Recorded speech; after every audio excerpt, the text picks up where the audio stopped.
Allahumma arinal haqqa haqqan warzuqna ittiba'ah wa arinal batila batilan warzuqna jitinabah. Allahumma anzilir rahmata wal maghfirata was sihhata was salamata wa ziyadatal ilmi wat taqwa wal hidayata wat taufiqa alaina. Allahumma amin, amma ba'du. Para dokter, kita semua yang hadir di ruang Zoom maupun juga yang hadir di masjid ini, a'azzani Allah wa iyyakum jami'ah. Semoga Allah memuliakan kita semua. Eh, Tema kita hari ini masih berhubungan dengan tema-tema sebelumnya. Kalau pada penjelasan yang lalu kita membicarakan secara mendalam tentang konsep ridho di dalam Islam dan juga perbincangan para ulama. Ketika Allah meridhoi hambanya, tentulah Allah tidak menyia-nyiakan amal para hambanya. Memang hamba itu tidaklah masuk surga disebabkan oleh amal-amalnya, tapi justru mereka dimasukkan Allah ke dalam surga karena rahmat dan ridha Allah Subhanahu wa taala. Oleh sebab itulah, tatkala Allah meridhai hambanya, maka Allah tempatkan orang tersebut di dalam surga Allah Subhanahu wa taala. Di dunia ini Allah sudah berikan banyak kenikmatan bagi manusia. Kenikmatan biologis, kenikmatan psikologis Allah berikan kepada manusia. Dan apa yang ada di muka bumi ini, contoh-contoh kenikmatan itu merupakan hal menggambarkan tentang satu nikmat yang akan Allah berikan di surga. Wa utubihi mutasyabihan. Jadi Allah datangkan nanti di akhirat seperti yang pernah mereka lihat di bumi ini. Tapi yang berbeda adalah kenikmatan di dunia ini terbatas. Tapi kenikmatan di akhirat tidak terbatas. Kenikmatan dunia berujung pada kejenuhan. Tapi kenikmatan di akhirat justru seorang hamba akan terus menikmati nikmat itu dan semakin meninggi. Kalau kita di muka bumi ini menyukai satu makanan, ya, misalnya kita menyukai kari, misalnya kari kambing, roti jala akan begitu. Ya, kita hanya bisa makan 1-2 porsi. Setelah itu tidak menerima lagi. Nikmatnya terbatas. Demikian juga kita menyukai minuman yang terbaik misalnya. Hanya sanggup kita 1 gelas, 2 gelas. Setelah itu tidak lagi. Terbatas. Tapi di surga ikhwah yang rahmati Allah Subhanahu wa taala tidak ada kejenuhan. Tidak ada kejenuhan. Para penduduk surga itu menikmati nikmat yang Allah karuniakan kepada mereka tanpa batas. Dan kehidupan mereka juga tanpa akhir. Kehidupan tanpa akhir. Namun semua nikmat itu yang Allah nanti di surga itu, segala nikmat-nikmat yang punya perumpamaan atau punya tamsil di muka bumi ini, itu masih mereka anggap kecil karena mereka akan mendapatkan nikmat yang paling besar lagi. Nikmat yang paling besar itu adalah mendapatkan ridwanullah, keridhaan Allah dan bisa melihat Allah Subhanahu wa taala. Jadi nikmat yang teragung itu adalah kita bisa melihat Rabb kita di surga. Namun masalah ini diperbincangkan berbagai aliran. Ahlus sunnah wal jamaah, salaful ummah, yu'minuna bi anna ru'yatallahi fil akhirah mumkinah aqlan wa syar'an. Ahlus sunnah wal jamaah itu mengimani bahwasanya, mempercayai melihat Allah di akhirat itu mungkin. Iya, menurut akal dan menurut syar'at, dalil-dalil syariah. Wa annal mu'minina sayarawnahu fil jannati bi'ayunihim. Dan orang-orang yang beriman itu nanti akan bisa melihat Allah Subhanahu wa taala dengan mata kepalanya. Wa huwa akbaru na'im lahum. Inilah sebesar-besar nikmat bagi mereka. Mengalahkan semua nikmat yang ada. Ini ahlus sunnah wal jamaah. Ahlul hadis, ahlul athar. Yang kedua kelompok al-mu'tazilah wal khawarij. Kalau kelompok mu'tazilah ya'taqiduna anna ru'yatallahi mustahilatun aqlan. Kalau kelompok mu'tazilah, kelompok khawarij, mereka katakan, mereka yakini, mereka i'tiqadkan melihat Allah itu mustahil menurut akal. Sementara akal adalah pedoman atau alat yang terbaik bagi manusia menurut Mu'tazilah. Asy'ariyah atau Asy'ariyah dan Kullaibiyah ya, yajma'una baina isbatir ru'yah wa nafyi kauniha fi jihatin mahdudatin. Kalau Asy'ariyah dan Kullaibiyah mereka sepakat menetapkan adanya ru'yah, melihat Allah Subhanahu wa taala, tapi menafikan keberadaannya pada jihad tertentu. Ya, pada jihad tertentu. Jadi mereka melihat Allah tidak pada jihad. Jihad itu arah. Di depan, di atas, di samping, di belakang, di bawah. Mereka katakan melihat Allah itu tanpa jihad. Karena Allah tidak ada di jihad. Allah ada di mana-mana, menurut mereka. Ya. Dan Allah tidak bisa dilihat dengan mata kepala, karena Allah tidak punya jihah, tidak punya arah. Maka yang melihatnya itu bukan mata, tapi hati, keimanan. Itu yang melihat. Jadi yang akan kita bahas ini ya, kalau begitu tak ada beda surga dan dunia ini. Di dunia ini pun kita melihat Allah dengan hati kita, dengan keimanan kita. Ya. Apa beda dengan surga? Kan begitu kan? Nah, jadi menurut mereka begitu, Asy'ariyah. Jadi mereka mengatakan demikian. Ya. Inilah perbedaan pendapat di kalangan firqah-firqah di dalam Islam. Ya. Nanti kita akan hadirkan di sini ada beberapa dalil ya dari Al-Quran dan hadis Nabi Sallallahu Alaihi Wasallam yang menegaskan tentang ru'yatullah, melihat Allah Subhanahu Wa Taala. Ikhwah yang dirahmati Allah, para dokter, a'azzani Allah wa iyyakum jami'a. Kita sepakat bahwasanya perkara gaib itu tidak bisa ditangkap oleh akal tanpa informasi wahyu. Akal kita terbatas. Akal kita terbatas oleh indera kita. Akal terbatas oleh pendengaran kita. Indera melihat, indera mendengar. Kemudian alat perasa kita terbatas dengan itu. Karena itulah ikhwah rahmati Allah Subhanahu wa taala, keterbatasan indera itu, maka dia tidak bisa mengetahui perkara yang gaib. Akal kita, karena alatnya untuk mengkonklusikan sesuatu itu adalah indera dan pengalaman-pengalaman. Maka dia tidak akan bisa melihat yang gaib. Sementara Allah adalah gaib.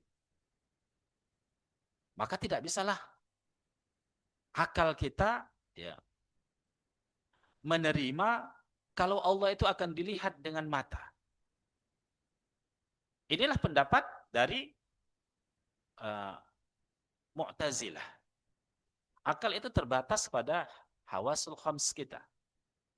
Karena itu tidak bisa melihat ya perkara yang gaib, maka tidak akan bisa melihat nanti juga perkara yang gaib. Sementara Ahlussunnah wal Jamaah juga mengatakan demikian. Akal itu terbatas. Terbatas pada hal-hal yang musyahadah, hal-hal yang zahir, bersifat materi, sebatas panca indera kita. Karena itulah maka jangan menggunakan akal. Jangan gunakan akal untuk berbicara perkara yang gaib. Tapi kalau Mu'tazilah, mereka menggunakan akal itu untuk memahami yang gaib dengan meninggalkan wahyu. Mereka paksakan akal itu, wahyu itu tunduk kepada akalnya. Maka wahyu menjelaskan perkara yang gaib harus tunduk pada akalnya, harus tunduk pada logikanya. Maka yang gaib itu juga menggunakan hukum-hukum logika. Hukum-hukum logika. Maka kata mereka Allah itu bersifat sama. Ya. Tapi sama itu maknanya alim. Allah Maha mengetahui. Kenapa? Cukuplah dengan alim. Kenapa demikian? Karena sama itu ta'aluk kepada yang mungkin. Seperti sekarang misalnya. Kita sedang bicara. Allah dengar. Kalau sekarang Allah dengar kita bicara, artinya apa? Ilmu Allah itu, pendengaran Allah itu baharu. Ta'aluk. Berhubungan dengan waktu. Jam berapa ini? 16.36. Berhubungan dengan waktu. Sementara sifat sama Allah itu qadim. Azali. Azali. Nah, jadi kata mereka, maka sifat sama itu sebenarnya itu makna alim, mengetahui.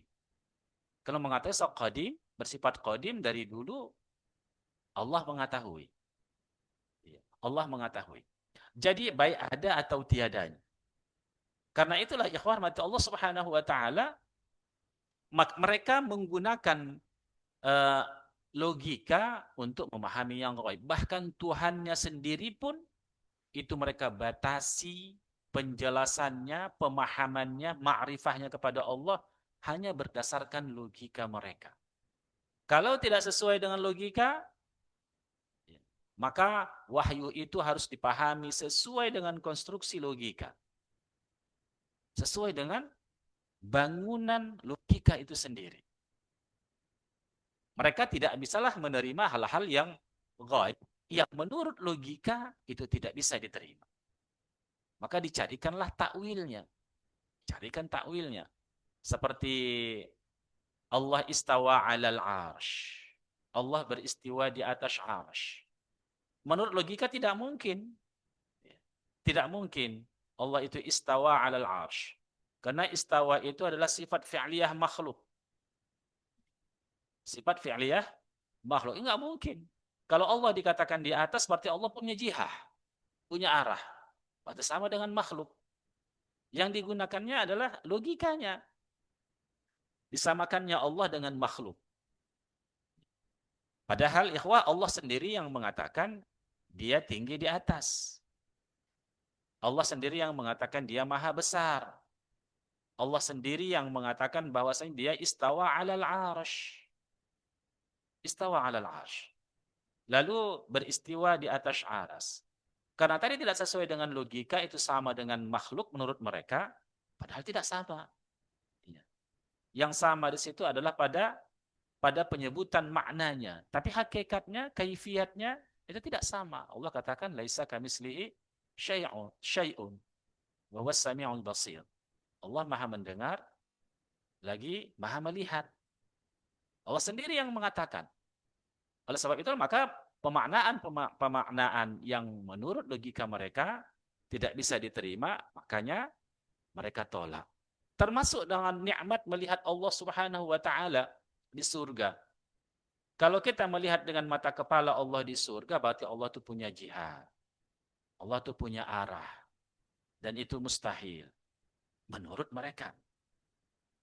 Sementara ikhwah,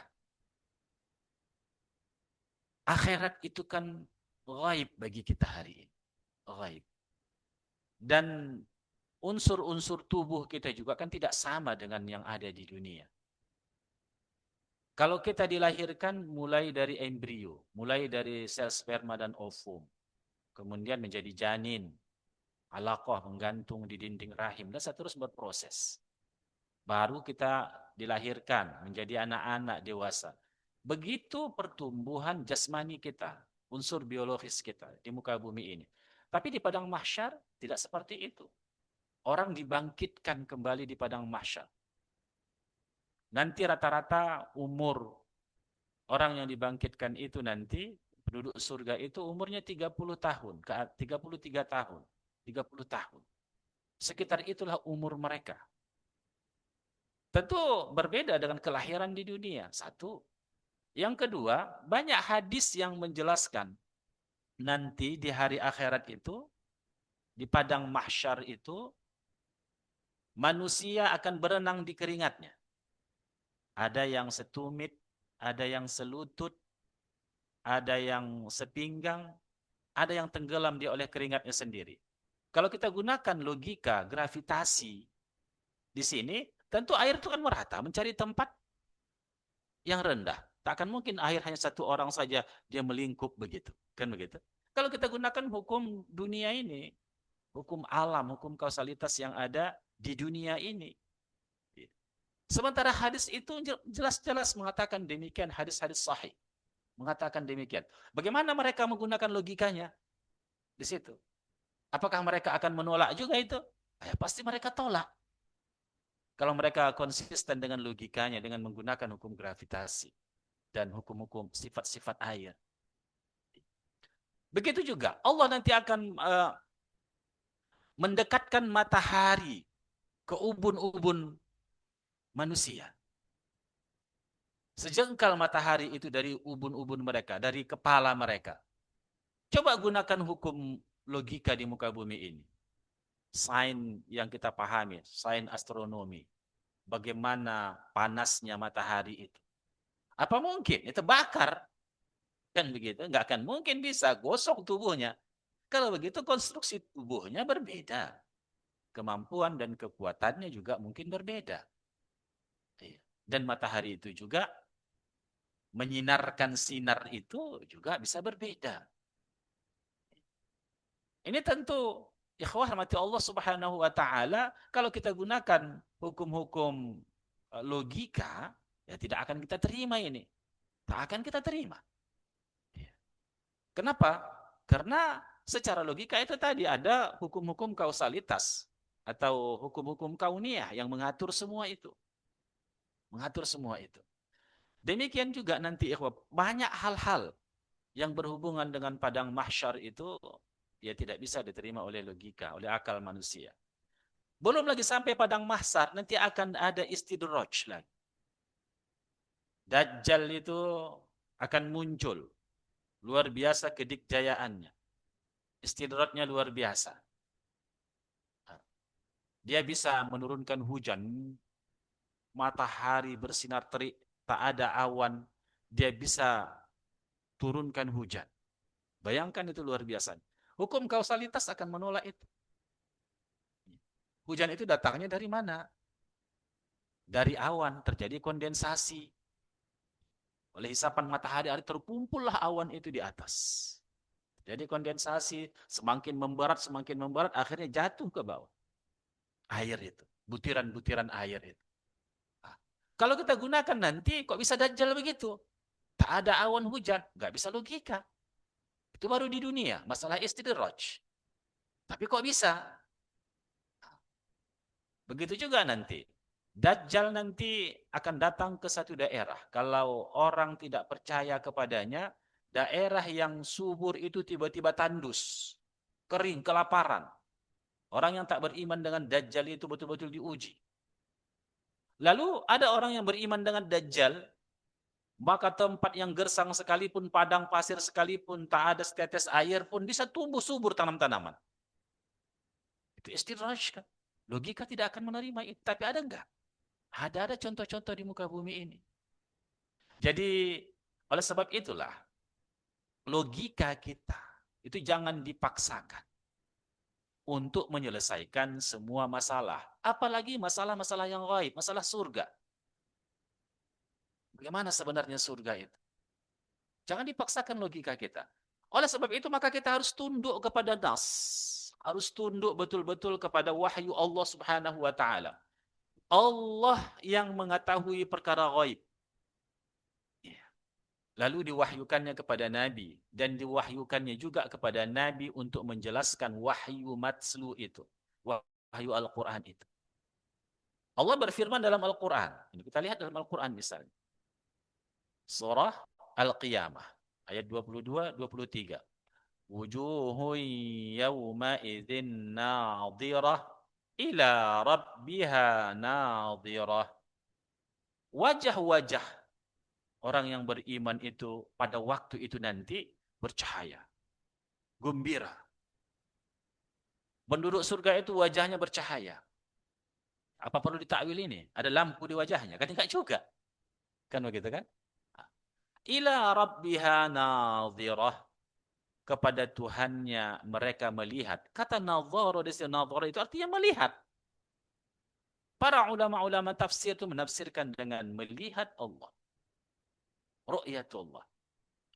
Pada surah Yunus, Allah berfirman, lilladzina ahsanul husna wa ziyadah. Bagi orang-orang yang telah melakukan kebaikan yang terbaik itu, ya, lilladzina ahsanu al husna wa ziyadah. Jadi bagi mereka itu Allah berikan kepada mereka kebaikan, yaitu surga, wa ziyadah. Al husna yaitu al jannah, wa ziyadah. Apa itu ziyadah? Tambahan dari nikmat surga itu. Para ulama tafsir mengatakan ziyadah itu maksudnya adalah ru'yatullah. Karena itu nikmat yang terbesar. Oh, seseorang ketika dia sudah beribadah, dia dekat dengan Allah, dia merasakan nikmatnya ibadah itu. Pastilah dia merindukan Allah. Pasti dia merindukan Allah. Dia mahabbah. Kita akan bahas nanti pada pertemuan berikutnya tentang mahabbah, tentang cinta. Ya. Dia mencintai Allah Subhanahu wa taala. Orang yang cinta rindu tidak? Ada nggak orang mencintai dokter? Dia cinta tapi tak mau berjumpa. Ada itu. Jarang dapat gitu. Iya kan? Kalau dia mencintai, dia ingin melihatnya. Dia ingin selalu dekat. Begitu juga hamba-hamba Allah, kita merindukan Rabb kita. Allah setiap detik memberikan karunia kepada kita. Betapa sayangnya Allah Subhanahu wa taala kepada makhluknya. Ta'alluq sifat Ar-Rahman itu kepada semua makhluk. Semua makhluk Allah berikan curahan kasih sayang. Allah beri rezeki. Allah beri kehidupan, kebahagiaan, dan seterusnya. Tentu kita mencintai Allah, Rabb kita. Kita rindu kepadanya. Maka ketika kita rindu kepada Allah, kita masih tergantung lagi hari ini. Karena kita belum melihat Rabb kita. Kita hanya melihat nikmat-nikmat tentang keagungan dan kebesaran Allah. Tapi itu pun rasanya, kalau kita begitu dekat dengan Allah, bahagia hati kita. Apalagi bisa melihat Allah Subhanahu wa taala. Kita meyakini salat Allah istawa 'alal 'arsy. Kemudian kita yakini itu. Hati kita merasa dekat dengan Allah, merasa melihat Allah. Merasa begitu. Bahagianya luar biasa. Itu belum bisa dilihat dengan ru'yah. Apalagi nanti kita melihat Allah dengan ru'yah. Bahkan Nabi Musa sendiri pun nggak bisa melihat Allah. Ketika Allah tajalli, Allah apa namanya itu hanya melihatkan, memperlihatkan cahaya. Lalu terbakar gunung itu. Nabi Musa pun terpental, pingsan. Seharusnya beliau wafat, tapi diselamatkan oleh Allah dengan karunia dan kasih sayang Allah. Kalau begitu saja, bagaimana bisa melihat nanti di surga? Nah, itu logika dunianya. Di dunia ini memang Ahlus Sunnah wal Jamaah jumhur mengatakan tidak bisa melihat Allah. Tidak bisa melihat Allah Subhanahu wa taala. Kapasitas kita tidak bisa hari ini. Memori kita dan seterusnya tidak bisa menangkap itu. Tapi nanti di akhirat berbeda lagi.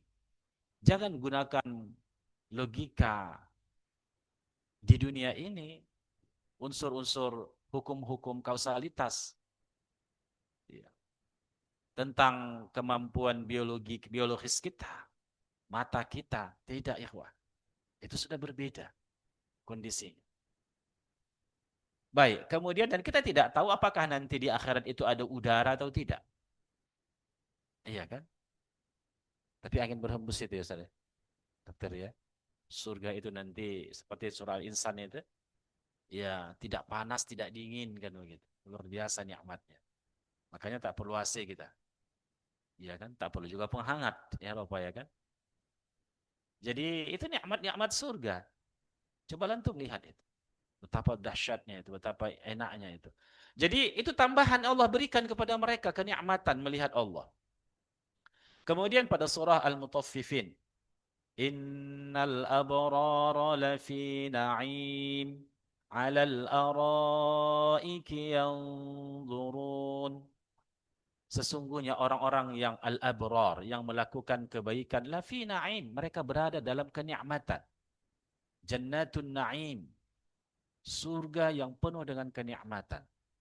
Alal araik yang zurun, di atas dipan-dipan mereka, mereka yang zurun, melihat Robnya. Bayangkan, mereka bisa melihat Robnya. Mereka duduk di tempat-tempat duduk mereka, mereka bisa melihat Rob. Kebahagiaan yang luar biasa. Iya. Jadi ikhwah hormati Allah SWT, ini ada Al-Quran yang mengatakan demikian. Pada surah Qaf, Allah juga berfirman, udkhuluha bisalamin dzalika yaumul khulud. Lahum ma yasha'una fiha waladaina mazid. Masuklah kamu ke dalam surga itu dengan keselamatan. Bisalamin dzalika yaumul khulud. Hari yang dikekalkan, waktu yang akan dikekalkan. Karena surga itu abadi, ikhwah. Tidak ada kematian. Dan tidak berlaku lagi. Tidak berlaku lagi hukum-hukum kausalitas. Adanya proses penuaan, sebagainya. Ya kalau kita bicara tentang hukum materi, iya kan? Terdiri dari atom itu, dari proton, neutron, elektron, positron, dan seterusnya itu, maka berlakulah di situ hukum-hukum materi. Tidak. Tidak berlaku lagi di situ hukum-hukum kausalitas, hukum-hukum materi. Ya. Lahum ma yasha'una fiha. Bagi mereka, apa yang mereka mau Allah siapkan. Ya. Jadi kemauan seorang hamba di situ adalah melihat Rabbnya yang paling utama. Kalau mereka tidak bisa melihat Rabbnya, maka tidaklah sempurna nikmat surga itu. Lahum ma yasha'una fiha waladaina mazid. Dan di sisi kami ada tambahan. Apa itu? Ru'yatullah. Melihat Allah Subhanahu wa ta'ala. Itulah karunia yang terbesar. Karena itu ikhwah, kalau kita rindu kepada Allah, jangan lakukan kemaksiatan. Jangan lakukan kemaksiatan. Kenapa?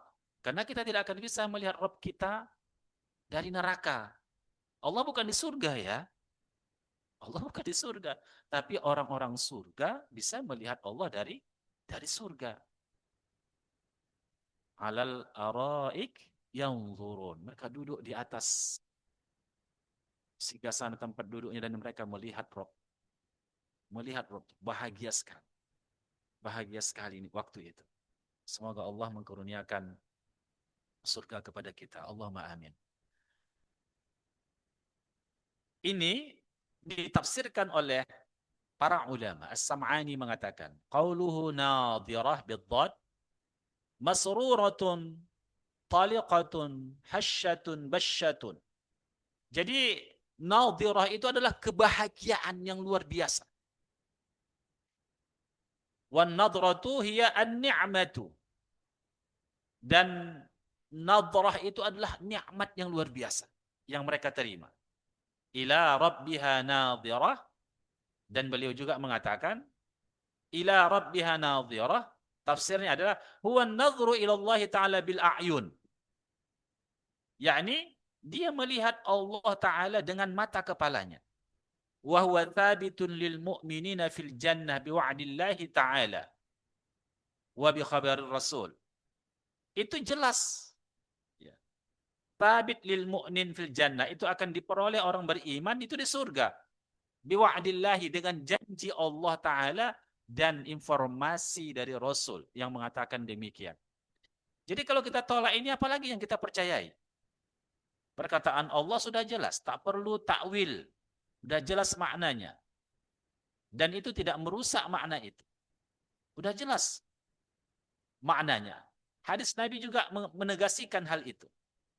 Coba kita lihat beberapa hadis Nabi SAW dan penafsiran para sahabat. Ibnu Abbas, dia mufassir hadhil ummah. Dia penafsir dalam umat ini. Wa qala Ibnu Abbas, wa aksarun nasi tanzuru ila rabbiha ayanan bila hijab. Ibnu Abbas mengatakan, dan umumnya para ulama, kecuali tadi ada kelompok Khawarij dan kelompok Mu'tazilah, mereka melihat Rabbnya dengan mata kepalanya, bila hijab, tanpa ada pendinding, tanpa ada hijab. Al-Hasan juga mengatakan, Al-Hasan Al-Basri, wa qala tanzuru ilal khaliq. Jadi makna ayat ila rabbiha nadhirah tanzuru ilal khaliq. Jadi penduduk surga itu engkau akan melihat kepada Tuhanmu. Jadi penduduk surga itu melihat Rabb dan Khaliq. Wa huqqa laha an tanzura hiya tanzuru ilal Khaliq. Jadi sebenar-benar nikmat itu apa?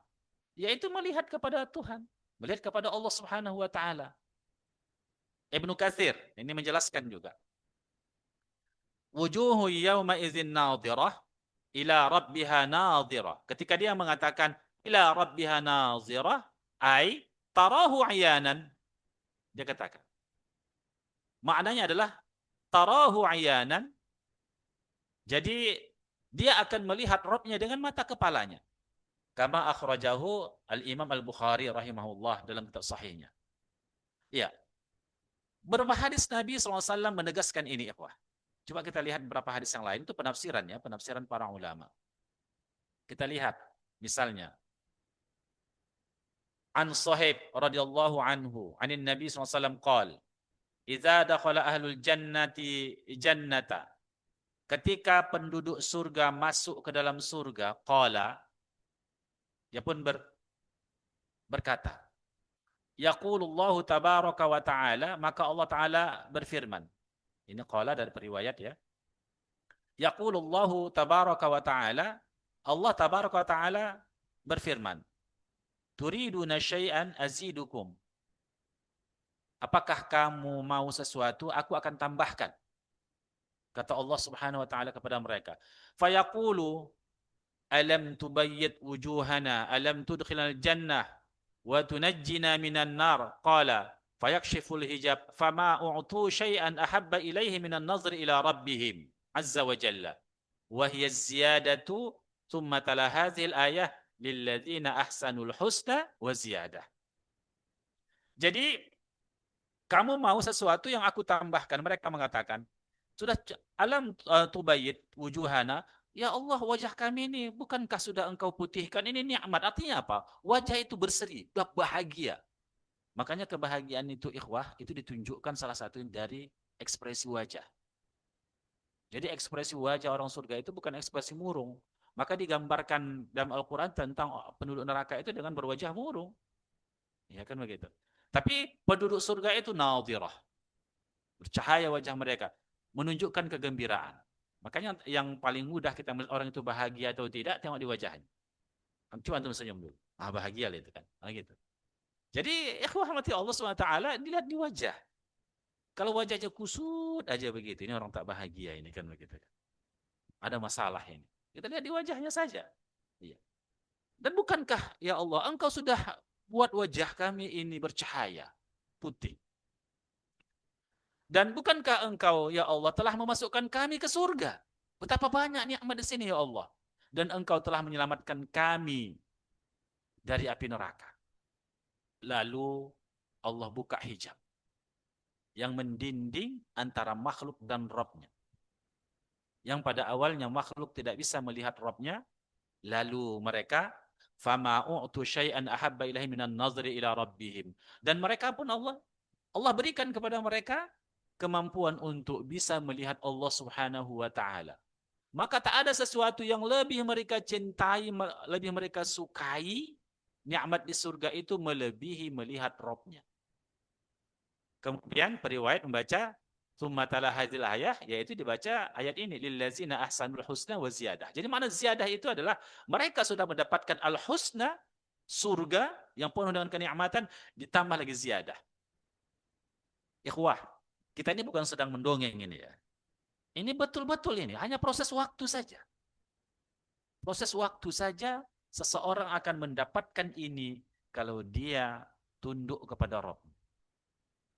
Jadi kita sedang diuji nih. Kalau kehidupan kita di muka bumi ini, ya sebentar sebenarnya kalau dibanding dengan lamanya kita di alam barzakh. Nabi kita berapa usianya? 63 tahun. Iya kan? Itu tahun Hijriyah. Iya kan? Sekarang udah berapa lama beliau dalam kuburnya? 1400 tahun lebih di dalam kuburan. Nabi kita Muhammad SAW. Mana lebih lama dia di dunia atau di alam barzakh? Lebih lama di dunia. Bagaimana lagi alam mahsyar nanti? Bagaimana alam mahsyar? Jauh lebih lama dari perhitungan dunia. Kalau dulu kan kita memahami teori Big Bang, terjadi ledakan. Nanti ya semua benda ini menyatu lagi. Semua benda-benda langit ini menyatu lagi, ikhwah. Dan itulah yang menjadi mahsyar nanti. Bayangkan bumi ini kan kecil. Matahari jauh lebih besar. Matahari kita itu adalah bintang terkecil. Bintang yang lebih besar, miliaran kali lebih besar, masih banyak miliaran kali bertebaran di angkasa sana. Di jagat raya sana. Itulah nanti menyatu lagi, dan kita nanti berjalan di situ. Karena bumi itu juga akan menempel kembali. Itulah menjadi padang mahsyar. Bagaimanapun, putaran bumi ini lama kita rasa. Iya kan 24 jam itu. Iya kan 12 jam, siang, malam. Lama kan? Terasa. Capek udah tadi pagi, ya ini baru sore kan begitu kan? Terasa begitu. Ini bayangkan, besar bumi dengan besar matahari mana lebih besar? Matahari. Bayangkan tambah lagi dengan semua benda-benda angkasa ini. Gimana berputarnya nanti? Hari di padang mahsyar itu lamanya luar biasa. Bayangkan ikhwah, padang mahsyar itu. Belum lagi nanti di surga dikekalkan lagi ikhwah. Makanya kalau kita berpikir-pikir ya, sangat bodohlah kita bermaksiat kepada Allah. Kita hanya diuji hanya sedikit waktu. Dari percikan waktu yang begitu lama yang Allah karuniakan bagi manusia. Hanya diuji sedikit waktu saja. Bersabar dari apa yang Allah haramkan di muka bumi ini. Hanya sedikit waktu. Tidak lama engkau diuji. Tidak lama engkau diuji. 30 tahun mungkin setelah balik. Kalau usianya 45 tahun. Ya kan? Hanya mungkin 60 tahun. Kalau umurnya 75 tahun. Hanya itu engkau diuji. Setelah itu engkau akan menikmati di alam barzakh. Udah ada nikmatnya. Alam barzakh. Iya kan? Nikmat kubur. Begitu juga sebaliknya. Tapi kadang-kadang kita memperturutkan hawa nafsu kita ya. Kita mensyarik, na'udzubillah lah ya. Ada orang yang mensyarikatkan Allah. Ada orang yang sombong, takabur, menyimpan kesombongan dalam hatinya. Ada orang yang hubud dunia, cinta dunia. Tak perlu dia halal dan haram. Dan seterusnya. Tak mampu mengendalikan hawa nafsu. Padahal sesungguhnya mereka hanya sedikit waktu yang diuji oleh Allah Subhanahu wa taala. Baik. Lalu mereka melihat Rabb-nya. Itu dalam hadis Nabi sallallahu alaihi wasallam. Dalam hadis yang lain Allah mengatakan dari Jarir. Qala, kunna julusan 'inda Nabi sallallahu alaihi wasallam. Kami dulu pernah duduk bersama Nabi. Enak itu ya. Duduk-duduk bersama Nabi. Coba untuk bayangkan itu.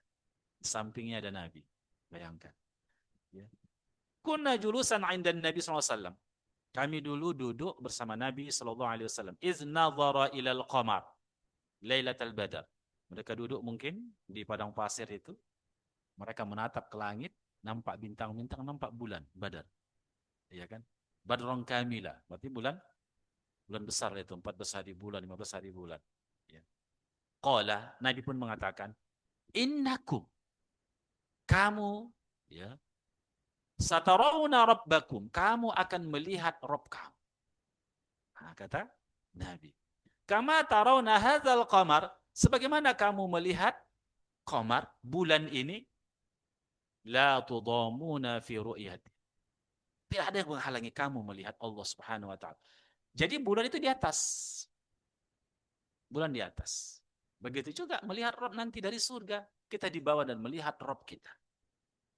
Artinya dilihat dengan jelas.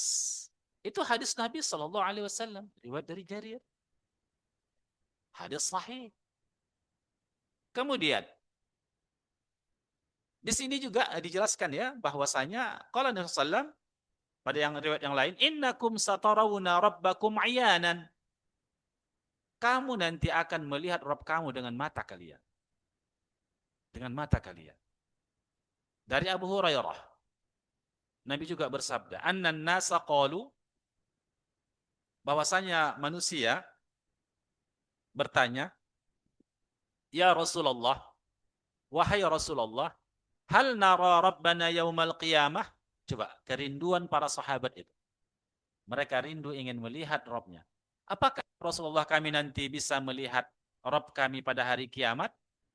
Faqala Rasulullah, maka Rasulullah berkata, hal tudarruna fil qamar lailatal badr?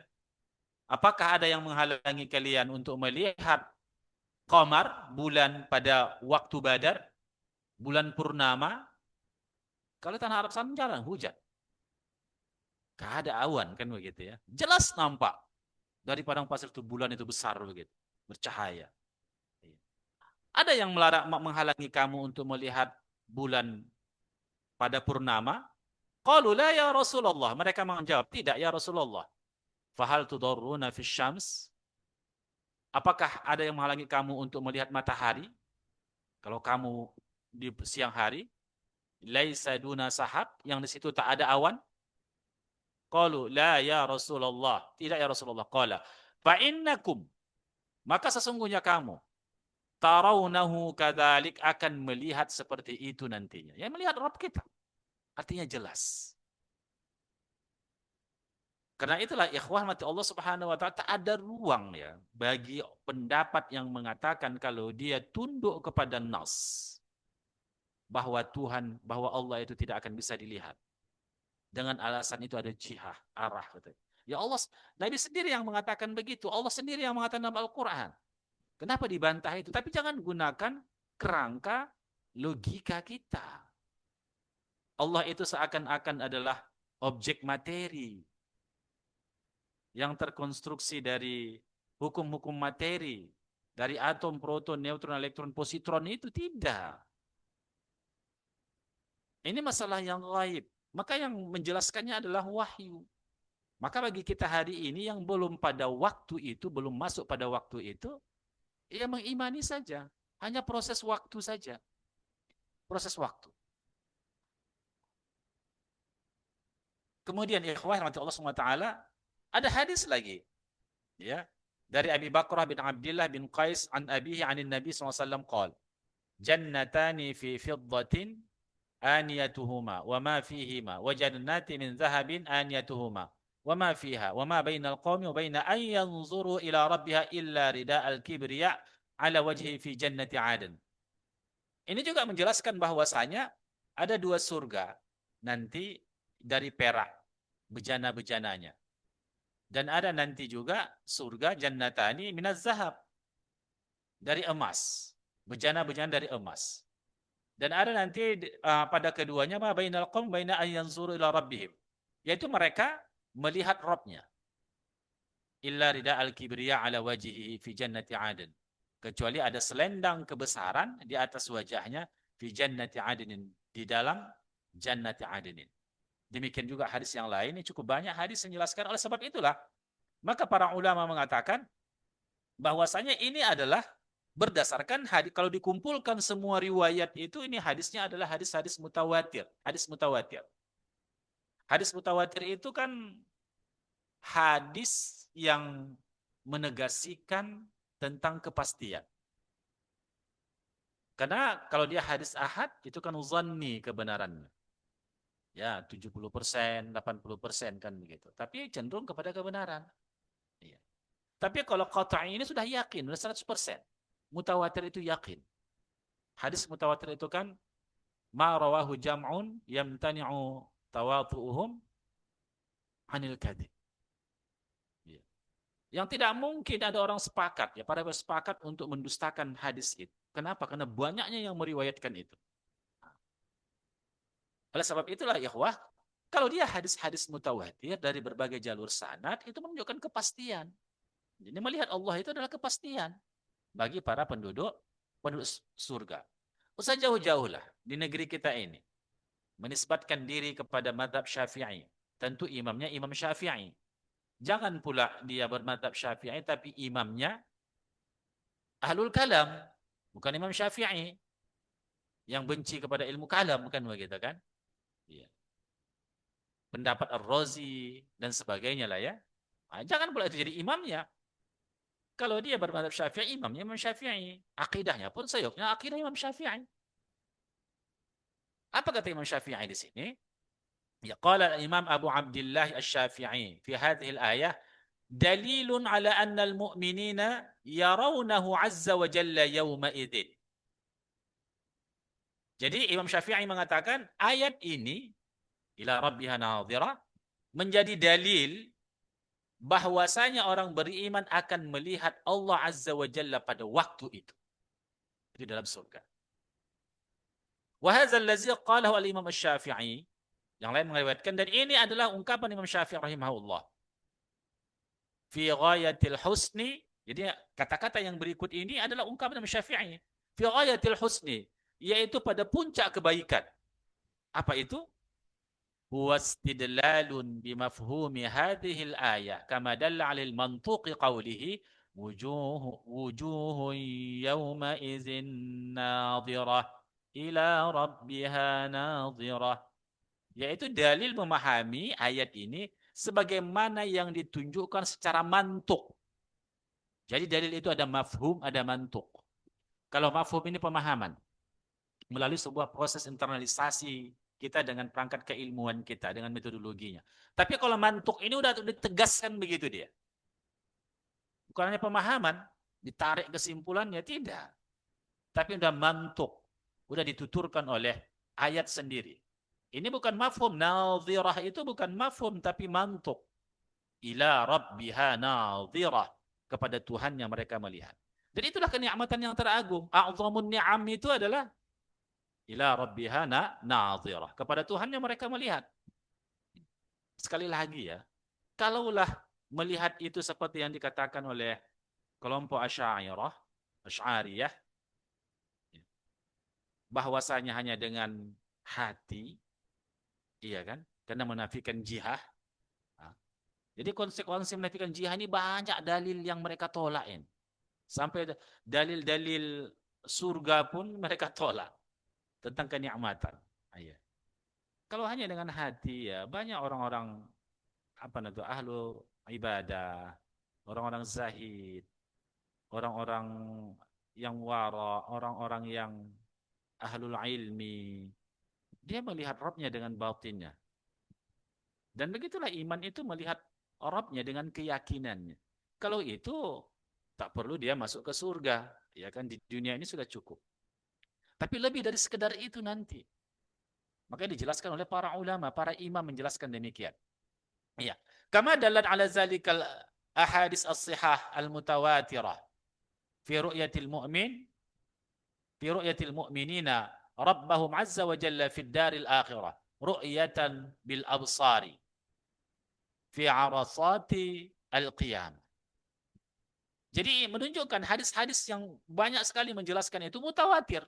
Hadis mutawatir yang memfaedahkan keyakinan melihat orang-orang beriman itu akan melihat Rabbnya di hari akhirat nanti. Dengan penglihatan ru'yatan bil absar, dengan penglihatan mata kepalanya. Demikian juga ikhwah ya, di dalam banyak hadis lagi yang menegaskan ini. Jadi itu intinya, bahwasanya kembali kepada kitab kita ini, ya, seseorang yang sudah sampai pada ridho Allah, maka Allah berikan ujrah kepadanya, yaitu surga Allah Subhanahu wa taala. Dan surga yang Allah berikan itu bukan hanya kenikmatan-kenikmatan seperti yang kita rasakan di muka bumi ini, lebih dari sekedar itu. Mala ainun ra'at wala uzunun sami'at wala khatara bil bal. Tak pernah dilihat mata, tak pernah didengar telinga, ya kan? Tak pernah terlintas dalam hati kita, dalam benak kita. Tak pernah terlintas. Itulah nikmatnya surga. Tapi ada contoh sebagai wa utubihi mutasyabihan, tapi ada sesuatu yang dibikin misal pada kita. Kenikmatan-kenikmatan makanan, kenikmatan-kenikmatan minuman, kenikmatan-kenikmatan tempat rumah, iya kan? Kemudian unsur-unsur biologis kita secara manusia itu dirasakan di muka bumi ini. Tapi itu hanya sekedar apalah nama itu ya. Kalau prosentasenya tak bisalah disamakan dengan nikmat di akhirat itu. Baik. Jadi dijelaskan di dalam kitab Tazkiyatun Nufus ini, di antara para ulama itu ada yang menetapkan tentang adanya ru'yah Allah. Baik berdasarkan hadis Nabi SAW dan menjadi mazhab Ahlus Sunnah wal Jamaah. Inilah Ahlus Sunnah wal Jamaah. Karena itulah, maka tatkala ada pertanyaan kepada Syekhul Islam Ibnu Taimiyah tentang apakah Asy'ariyah itu, Maturidiyah itu Ahlus Sunnah. Ahlus Sunnah. Maka dia mengatakan mereka ahli sunnah pada satu sisi, tapi ketika mencocoki ahlul athar, ahlul hadis, ketika mencocoki salaf. Tapi ketika mereka tidak mencocoki itu, maka mereka tidak ahlus sunnah dalam hal itu. Dalam hal yang tidak mencocoki. Karena standar ahlus sunnah itu memang ahlul hadis. Apa yang dikatakan oleh hadis, apa yang diriwayatkan dari Nabi, apa yang dijelaskan oleh para sahabat tabi'in, dan generasi-generasi yang konsisten dengan manhaj itu. Itulah standar dan tolok ukurnya. Sementara orang-orang yang sudah terjebak pada ilmu kalam, maka mereka menggunakan, lebih mengutamakan logika mereka daripada nas. Nas itu seakan-akan menjustifikasi logikanya. Ketika nas tidak sesuai dengan konstruksi logikanya, maka nas itu harus mengalah. Mengalahlah nas itu. Iya kan? Harus disesuaikan dengan logika. Ditakwil namanya. Dipalingkan makna. Cari makna-makna yang lain. Ya agar apa? Agar cocok sama otaknya. Sama logikanya. Nah jadi yang menjadi korban nas. Kalau Ahlus Sunnah tak begitu. Iya. Akal itu harus tunduk kepada nas. Iya. Kalau dalam perkara-perkara gaib, nah itu bukan ranahmu itu. Dan begitu. Itu bukan ranahmu. Oleh sebab itu yang paling objektif itu adalah Ahlus Sunnah. Ahlus Sunnah wal Jamaah. Karena paling objektif, dia menetapkan proporsional kepada akal dan juga kepada wahyu. Dia jelaskan secara proporsional. Nah ini logika ini objeknya adalah hal-hal yang bersifat materi. Hawasul khams. Atau objek-objek yang bisa diselesaikan oleh logika. Kalau tidak, maka tidak. Jadi kalau ada nas, apakah kita tak punya otak untuk memahaminya? Kadang-kadang ada orang mengatakan begitu dengan kasar. Tidak, bukan itu masalahnya. Gimana kita memisahkan otak kita dari badan kita? Ini kan gaji-gaji sederhana kan begitu. Nggak akan bisa kan begitu. Tapi bagaimana? Jadi akal itu merangkai informasi nas. Disitulah fungsi akal itu. Jadi merangkai informasi nas itu. Dari satu nas kepada nas berikutnya. Jadi jangan mengatakan ini orang-orang yang mengikut salaf ahlus sunnah itu tak berotak. Kenapa? Tak digunakan otaknya lagi. Semuanya nauzubillah min dzalik. Tidak. Itu perkataan yang sangat ekstrim dan perkataan yang tidak berdasar dan perkataan emosional, iya kan? Jadi akal itu objeknya ada. Ada objek akal logika. Iya kan? Tapi perkara-perkara wahyu, perkara gaib enggak, itu bukan objek dia. Jadi apa peran logika di situ? Ya, menghubungkan satu nas dengan nas yang lain. Sesuai dengan ritme manhaj yang dijelaskan oleh Nabi kita. Diikuti para sahabat dan tabi'in. Habis waktu kita. 5 menit? Iya, sekitar 5 menit lagi ya. Dan itulah inti dari kaji kita hari ini. Dan apa yang Ustaz sebutkan tadi, itulah kesimpulannya. Bahkan ada hadis Nabi SAW dalam kitab ini, doa Nabi ya. Allahumma bi'ilmika al-ghaiba wa biqudratika 'alal khalqi ahyini ma kana al-hayatu khairan li wa tawaffani idza kana al-wafatu khairan li. Allahumma inni as'aluka khasyataka fil ghaibi wasyahadati wa as'aluka kalimatal haqqi fil ghadabi war ridha wa as'aluka al-qasda fil faqri wal ghina wa as'aluka na'iman la yanfadu wa qurrata 'ainin la tanqati' wa as'aluka ar-ridha ba'da al-qada wa as'aluka baradil 'aishi ba'da al-mauti wa as'aluka ladzatan nazri ila wajhi. Ini dia. Dan doa Nabi begitu, ya Allah, aku bermohon kepadamu kelezatan melihat wajahmu, kenikmatan melihat wajahmu, kebahagiaan melihat wajahmu. Ini salah satu doa Nabi SAW. Nabi mendoakan itu. Demikian juga dalam hadis yang lain ya, itu dijelaskan juga. fayukshiful hijabu fayanzuruna ilaihi.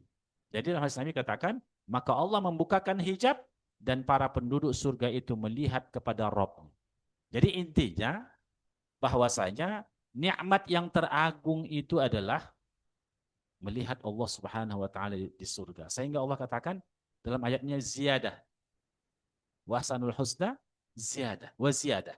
Jadi ada tambahan yang lebih luar biasa bonusnya, yaitu melihat Allah Subhanahu wa taala. Maka ketika Allah meridhai hambanya sebagaimana kita bahas pada pertemuan yang lalu, ridho semua takdir Allah, maka Allah masukkan mereka ke dalam surga, maka mereka akan mendapatkan nikmatnya surga dan Allah berikan bonus yang luar biasa. Allah buka hijab sehingga hamba-hambanya bisa melihat Rabbnya. Semoga Allah Subhanahu wa taala mengkaruniakan kepada kita jannah, dan kita juga berdoa kepada Allah, Allah berkenan membukakan hijabnya bagi kita di hari akhirat dan kita bisa melihat wajah Rabb kita. Allahumma amin, Allahumma amin, Allahumma amin. Baik, demikian saja kaji kita hari ini. Mungkin ada 1-2 pertanyaan, silakan.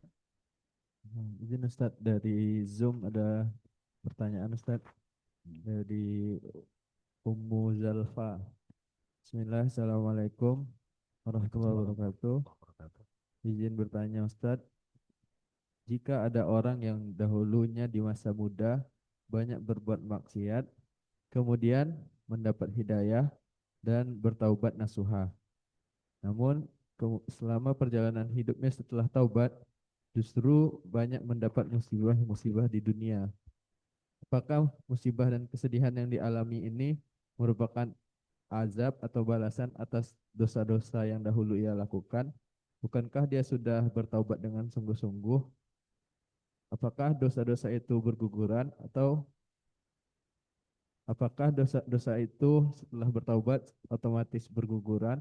Atau apakah ujian ini justru untuk menaikkan derajatnya? Mohon pencerahannya Ustaz. Barakallahu fiik.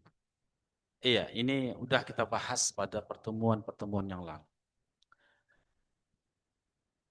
Andai saja seluruh penduduk bumi ini tidak melakukan maksiat sedikit, maka Allah akan wafatkan semua penduduk bumi itu. Sehingga ada kaum yang mereka hidup, mereka melakukan kemaksiatan.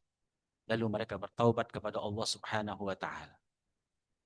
Allah Subhanahu wa taala memberikan ritme kehidupan kita, benar dan salah, taat dan maksiat.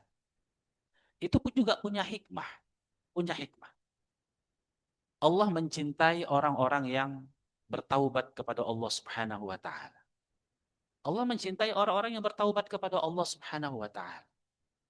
Oleh sebab itulah, maka tatkala terkadang ada orang yang Allah ingin menyelamatkannya dari satu dosa, tapi dengan terjatuh kepada dosa. Akhirnya, ketika dia melakukan dosa, dia menyesal. Dia kembali kepada Rabb-nya. Dia kembali kepada Rabb-nya dan Allah mengampunkan dosa-dosanya.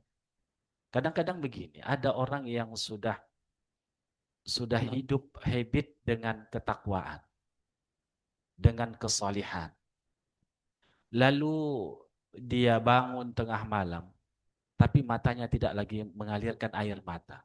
Sudah lama dia tidak menangis kepada Allah. Sudah lama dia tidak mengucapkan astaghfirullah dalam taubatnya. Iya. Kenapa? Karena dia mungkin merasa kalau dosanya sudah habis, iya kan?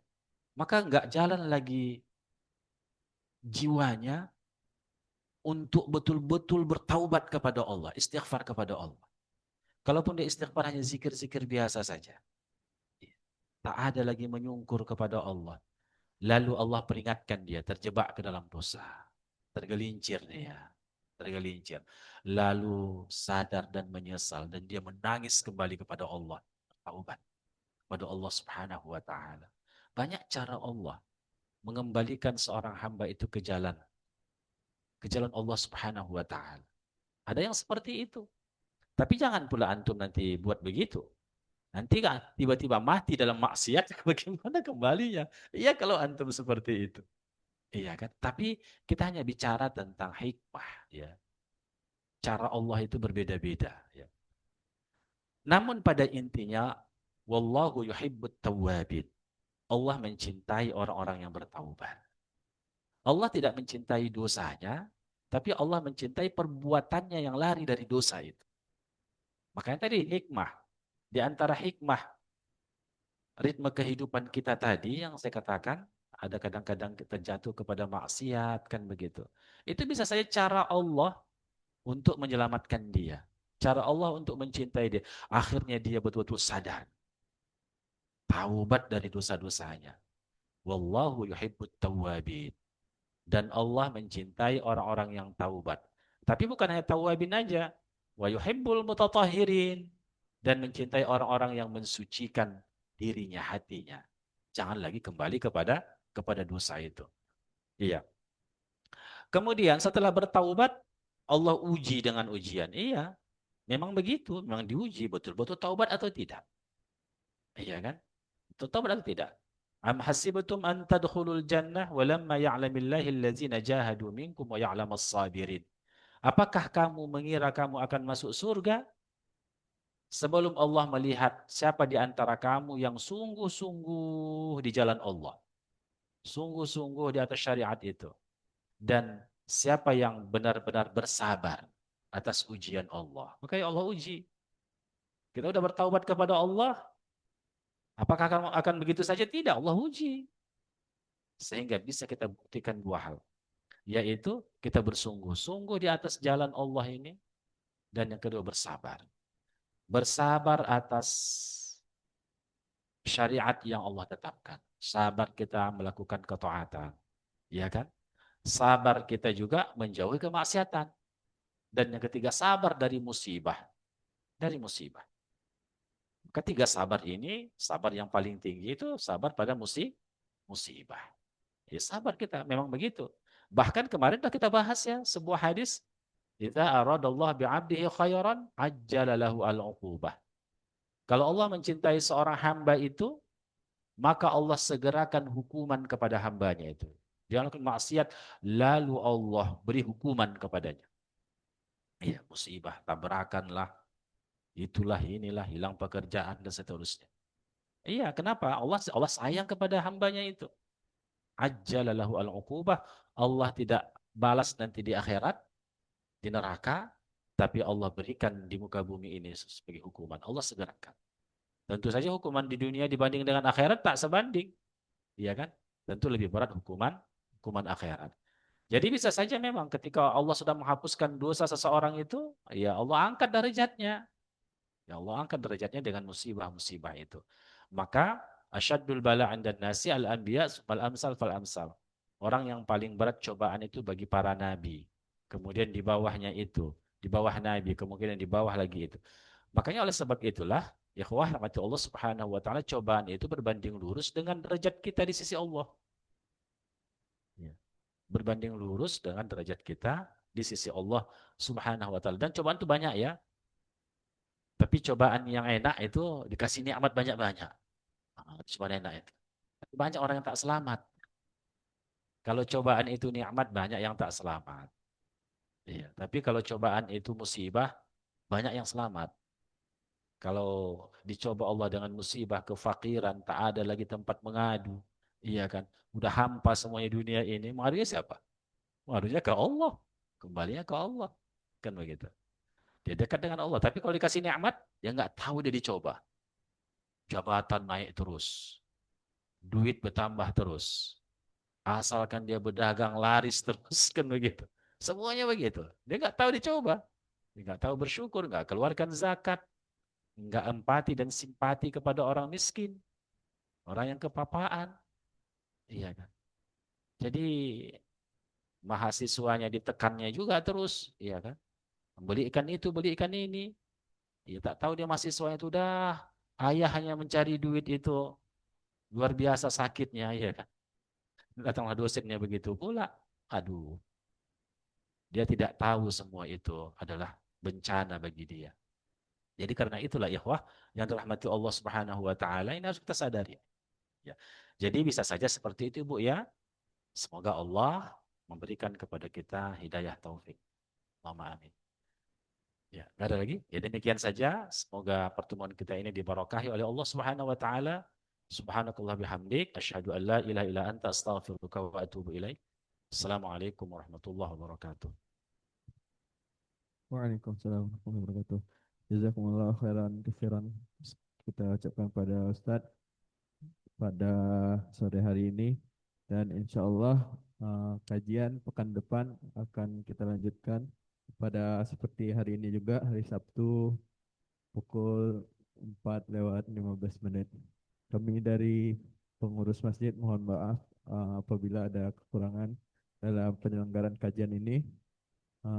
Demikian. Billahi taufiq wal hidayah. Assalamualaikum warahmatullahi wabarakatuh. Waalaikumsalam warahmatullahi wabarakatuh.